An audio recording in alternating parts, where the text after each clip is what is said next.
You're listening to episode 11 of Present Moment.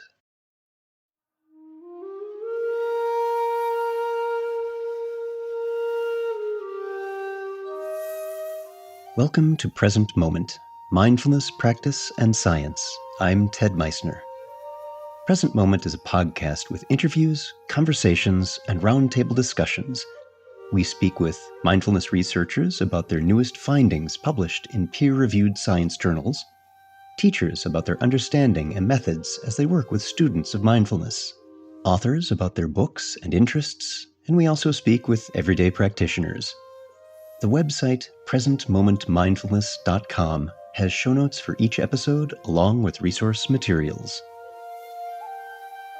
Campbell joins us to speak about his mindfulness program at the University of Mississippi.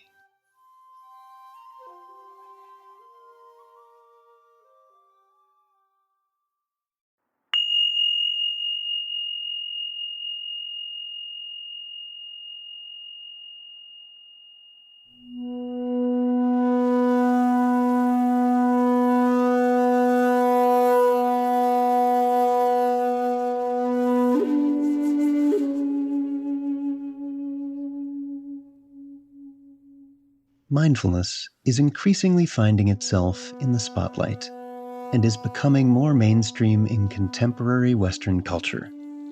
Rather than being viewed as a foreign religious practice, modern science has helped quantify and explore how mindfulness is a practice for everyone. But there are hurdles still to overcome, especially in the realm of educational institutions. Our guest today, Campbell is student advocate in the Vice Chancellor's Office for Student Affairs at the University of Mississippi. His is one of the first mindfulness programs used as part of an ongoing offering for students at the university level in the Bible Belt.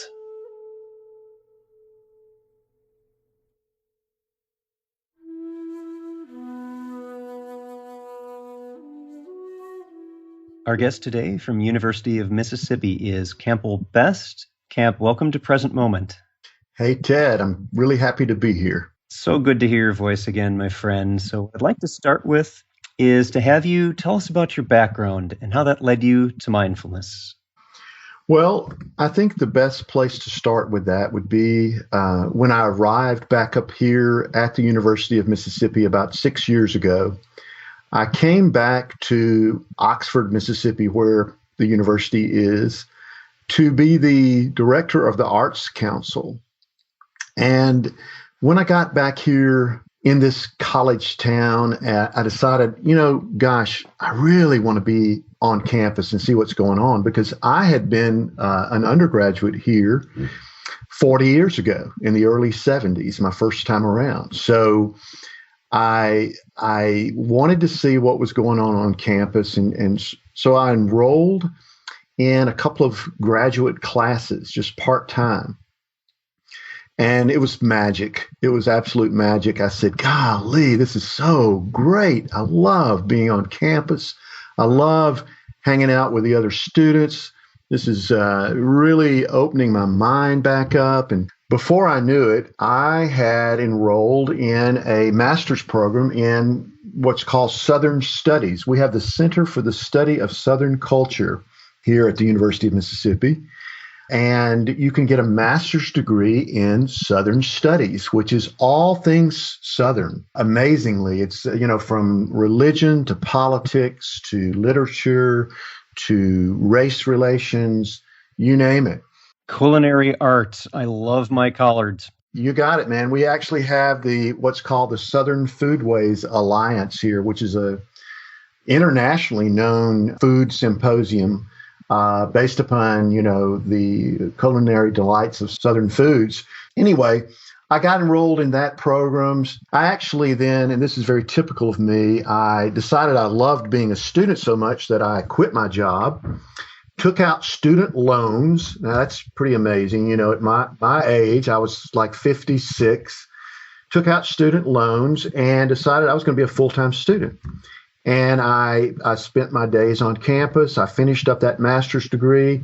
During that time, I found a graduate assistantship in the Vice Chancellor's Office for Student Affairs. And honestly, I think they just felt sorry for me. They said, here's this old coot wandering around on campus.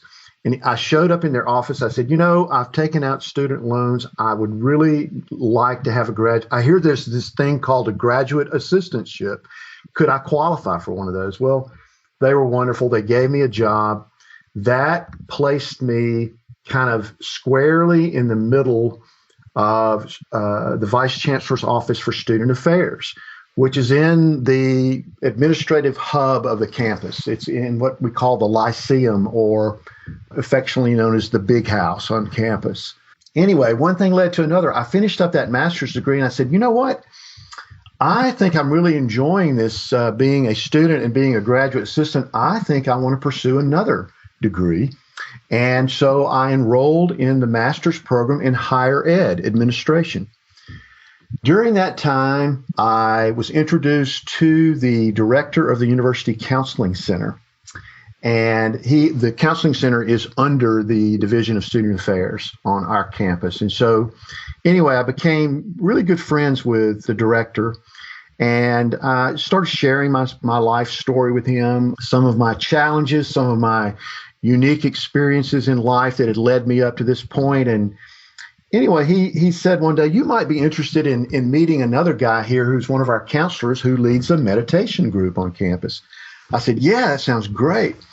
So I showed up one morning at this meditation group, and it just so happened to be a mindfulness meditation group on our campus.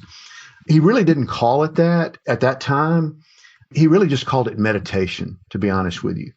But I immediately found myself drawn to it and started going back regularly.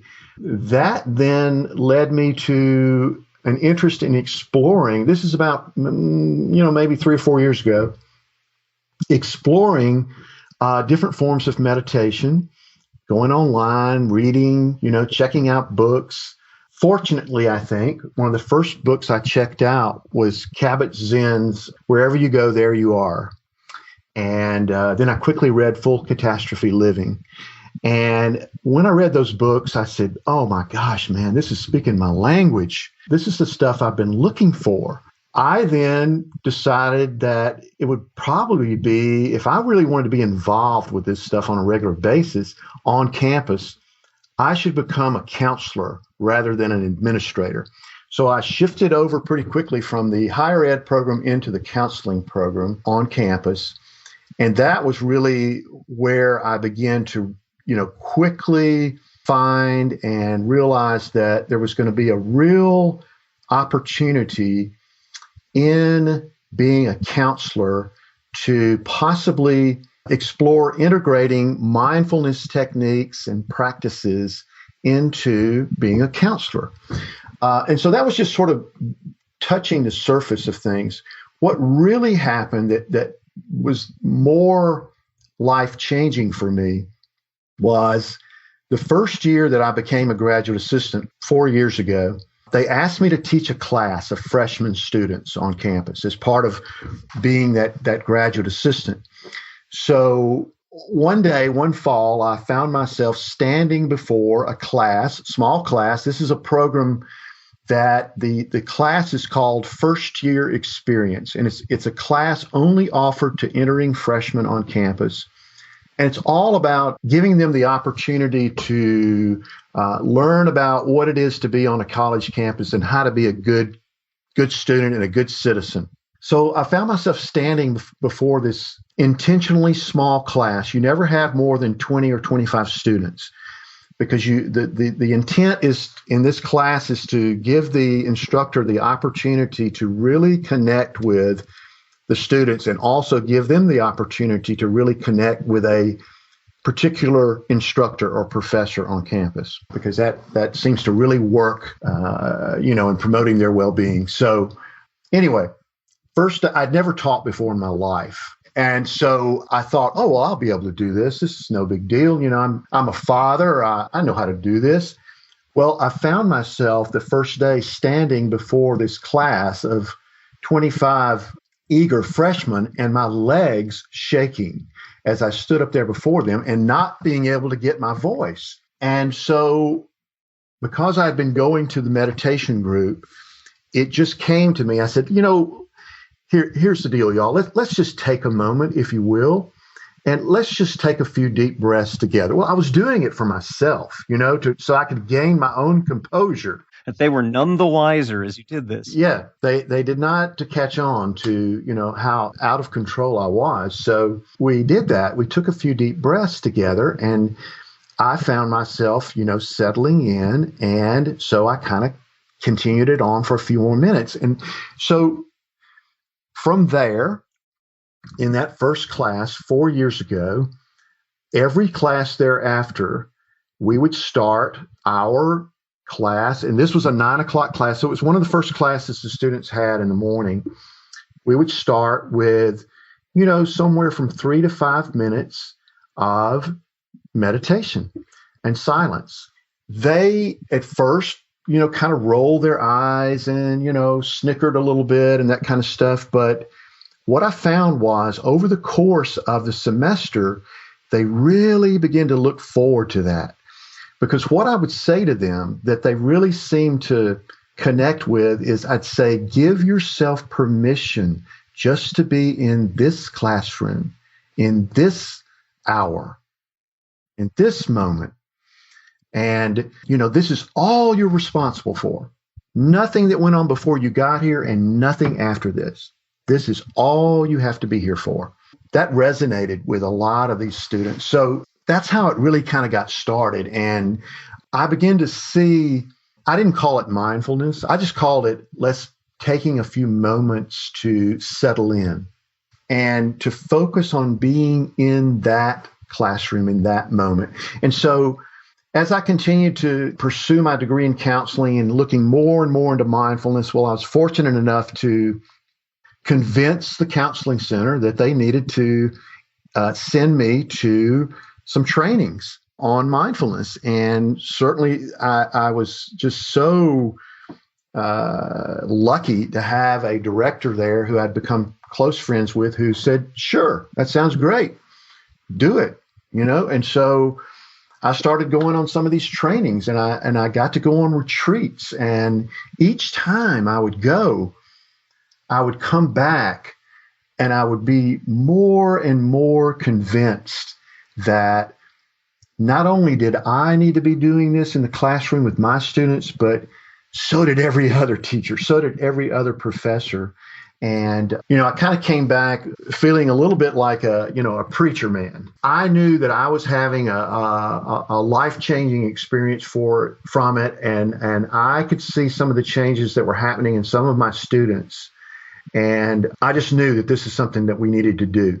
And so that's kind of what led me to kind of beginning to really explore how in the world can I convince or persuade other people on this campus that this can really be an important way to enhance the well-being of our students and our whole community. And so the next thing I knew, we teach about half of the entering freshman class every year. Okay, it's not a required course. It's an elective, but it is growing by leaps and bounds, and it really has grown by exponentially over the last 3 years. And now we're up to about 2/3 of the freshman class are taking it electively. That's amazing, Camp. Really, that is amazing. It is amazing. So we now have, when I first started about 4 years ago, there were only 30-something sections of 20 students. We now have 85 sections of 20 plus students, or about 1,700 students that take this class every year. I have also been able to convince some of my colleagues we author our own textbook that we use in this classroom. And so there are chapters from everything from, time management to sex education to drinking responsibly to using the college, the library effectively, to now a chapter on mindfulness and stress management. So I was able to author this chapter and get it into this textbook. So that really made me realize that, okay, this is possible. This is possible. And so I continued each year to, come before my classroom and say to the 20, 25 students that had me as their instructor that I was going to teach this class a little bit differently than they were going to be accustomed to. I began to speak more and more about mindfulness and contemplative practices and contemplative ways of being in the classroom and doing exercises. And I began to give them more and more exercises and more writing assignments that were oriented towards being mindful and being contemplative. And before I knew it, other instructors who were teaching this same course were, sending me an email and saying, "Hey, Camp, can you come and lead my class in a mindfulness exercise?" And so I ended up putting together a PowerPoint, and I've since morphed it into a Prezi. And so now I'm getting asked to go around to other classrooms. I only have so much time that I can do it, but I go and I lead them in a few moments of meditation, and then I do some mindfulness exercises with them, whether it's, eating the raisin, or I have my singing bell, and I'll invite the bell, and we'll do some listening to the bell exercises, things like that. Pretty simple stuff, but it's catching on. And I've been asked to go and I speak to other groups on campus about this. And I've spoken to some graduate students, some pharmacy students, and law students, and they're under tremendous stress in their programs.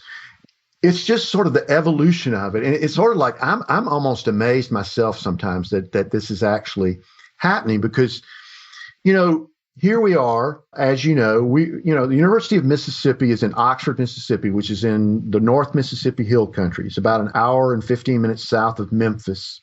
This is not just the Bible Belt. This is the buckle. Okay.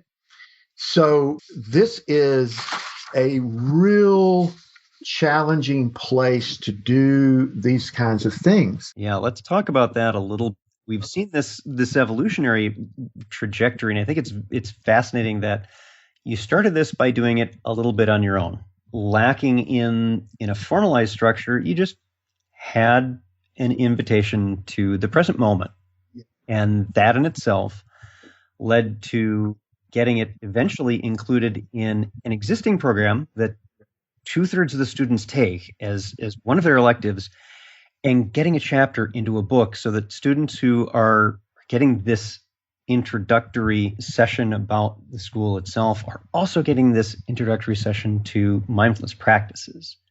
And that's huge exposure. And then that in turn leads to a greater awareness of it, such that you're being called in now to speak to other groups. And now this next step of trying to start a program and some of the challenges you're facing. So let's talk about some of that. Sure. What I would love to see, and what my dream is, and I've actually written a white paper on this and already submitted it to the chancellor, that's our president of the university. I'd love to see us create a mindfulness center here at the University of Mississippi. We are the flagship university of the state of Mississippi, and we take very seriously our role as being the leader, the academic leader in the state of Mississippi.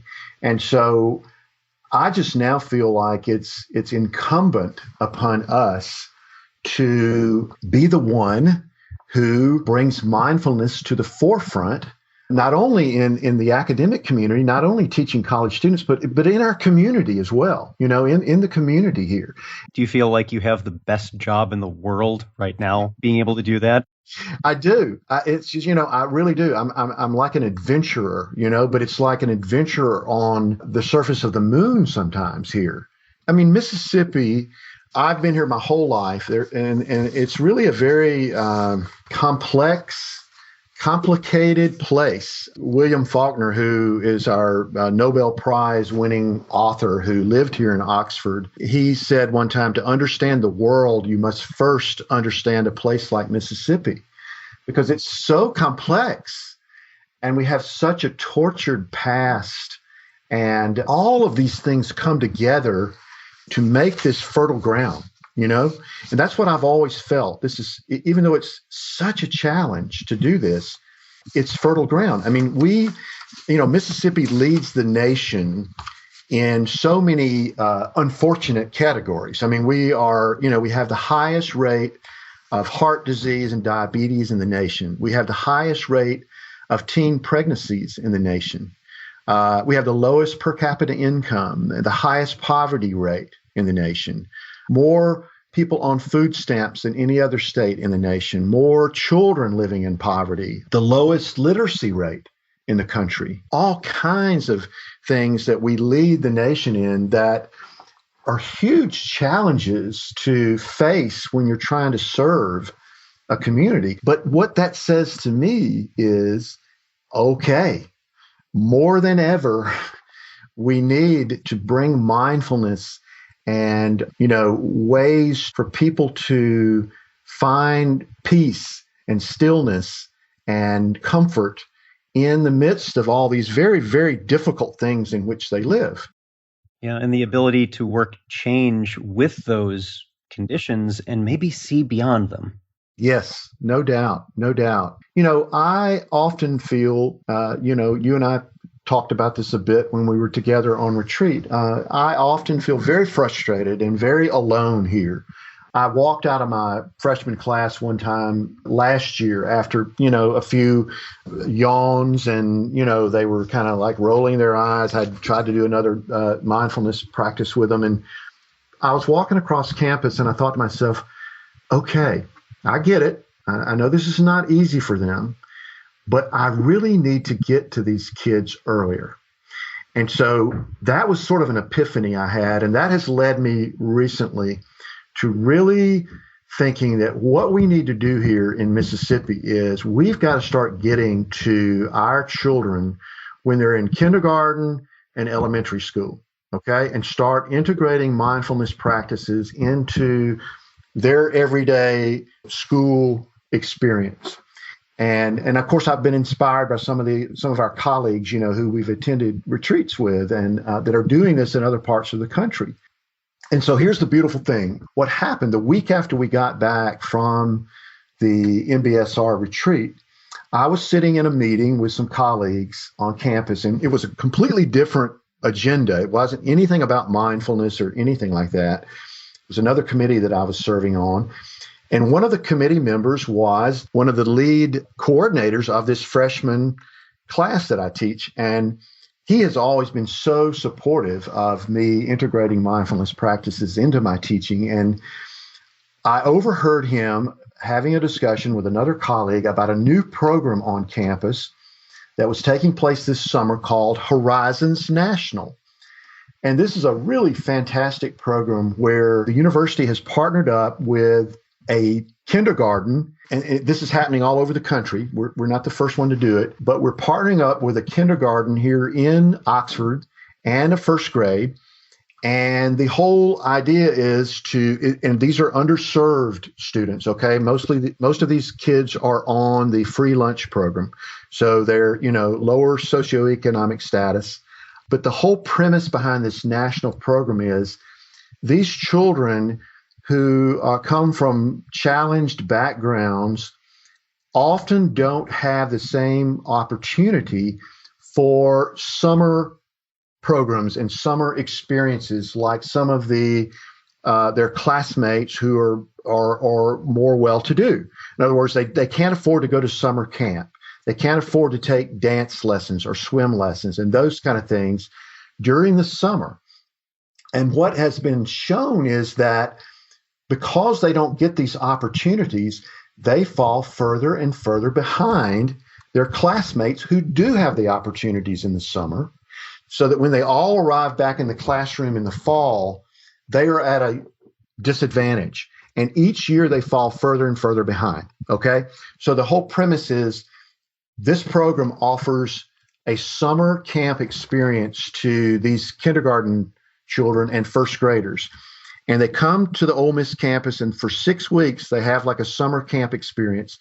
They swim. And, what's amazing is so many African American students in Mississippi, kids don't know how to swim. It's not part of their culture. And so this is a real challenge for them and a wonderful experience for them to learn how to swim.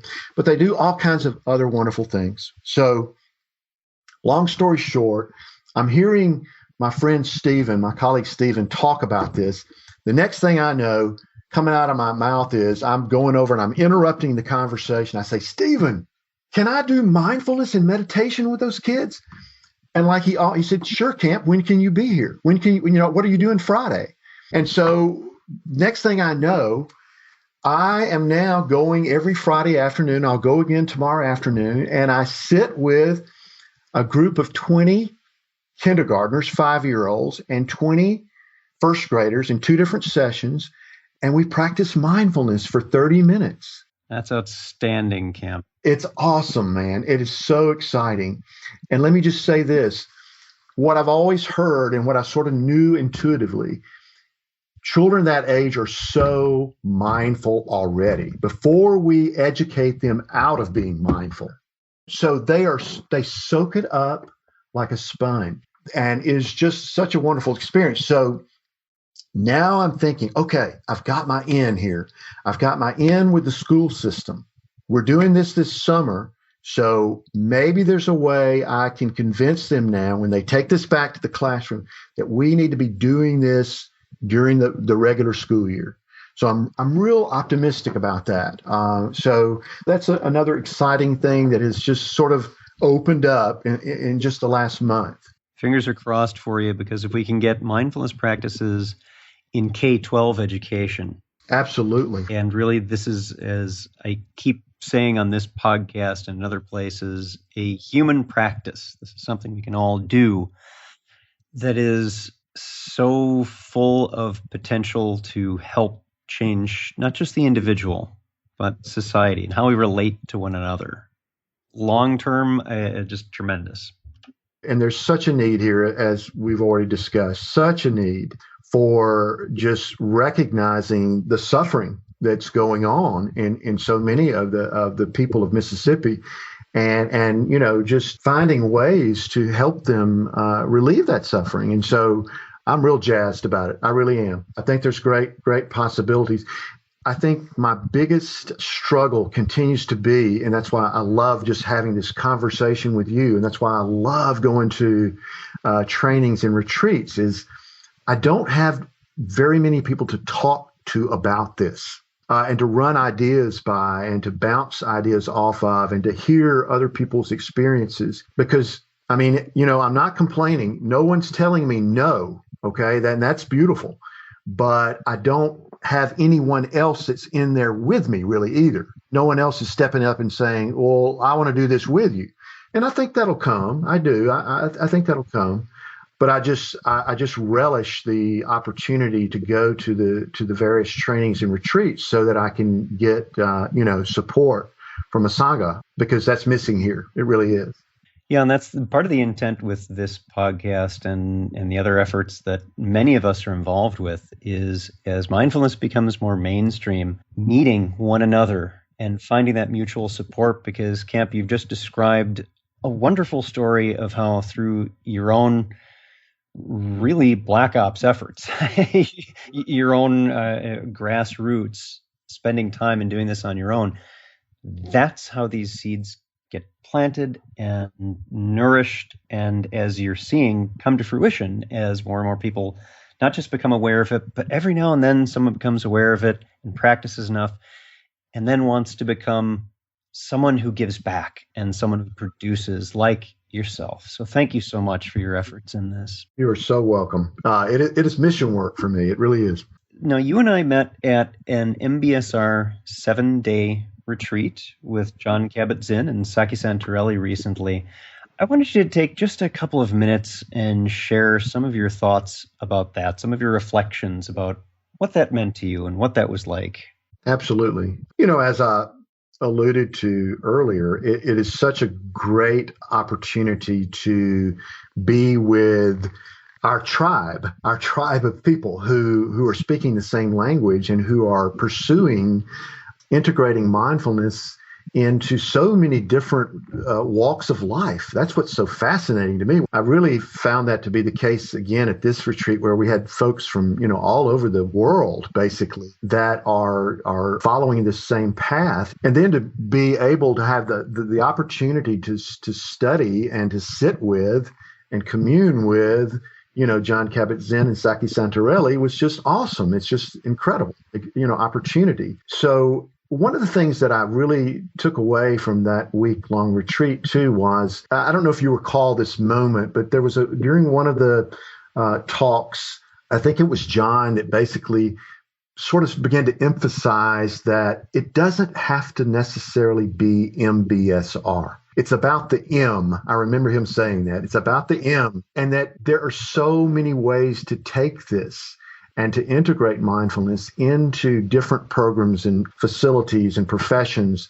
And so I came away this time more than ever knowing that it didn't have to be MBSR, even though I feel like for me here in Mississippi and in this sort of land where it's better to talk about it scientifically, that's a plus for me to be able to say to people, I'm talking about stress reduction. I'm talking about a scientific approach here. But I found some freedom this time when I came away of, okay, it's really about the M. It's really about just integrating this into living and being in the world. And that can happen in many different ways, So I just love going on those retreats and having the chance to really speak openly, and freely with other people who are listening and hearing the things that I'm feeling about, practicing and trying to take this out into the world and all the different worlds that we all come from, and we arrive together at that retreat. That's just so much wonderful energy,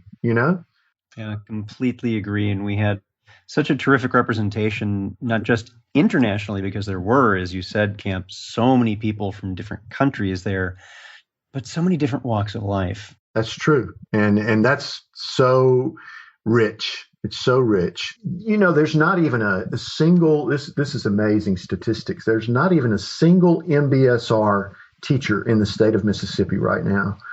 And, for a while I thought, okay, well, then that's what I've got to do.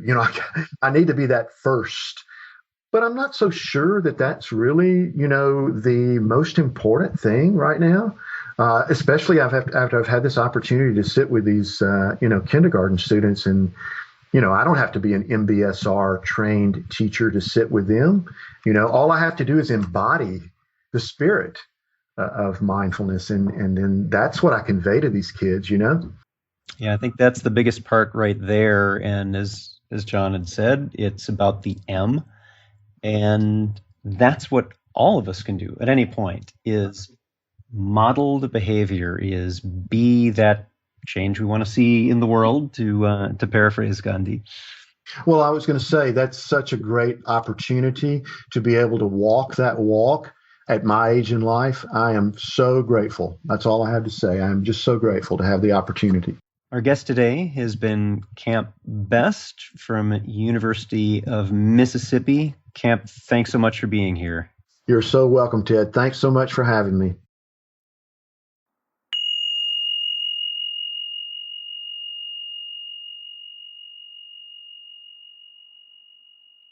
Today's quote is from Norm Fisher's book, Training in Compassion. Compassion and resilience are not, as we might imagine, rarefied human qualities available only to the saintly, nor are they adventitious experiences that arise in us only in extraordinary circumstances. In fact, these essential and universally prized human qualities can be solidly cultivated by anyone willing to take the time to do it. They can become the way we are and live on a daily basis. We can train our minds. We are not stuck with our fearful, habitual, self-centered ways of seeing and feeling.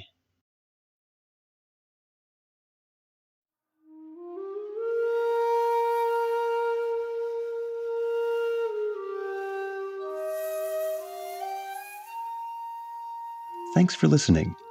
If you'd like to hear more about something you've heard in today's podcast, please come visit the website at presentmomentmindfulness.com.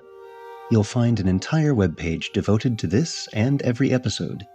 You can comment on the episode page and find show notes and other helpful resources for your mindfulness practice.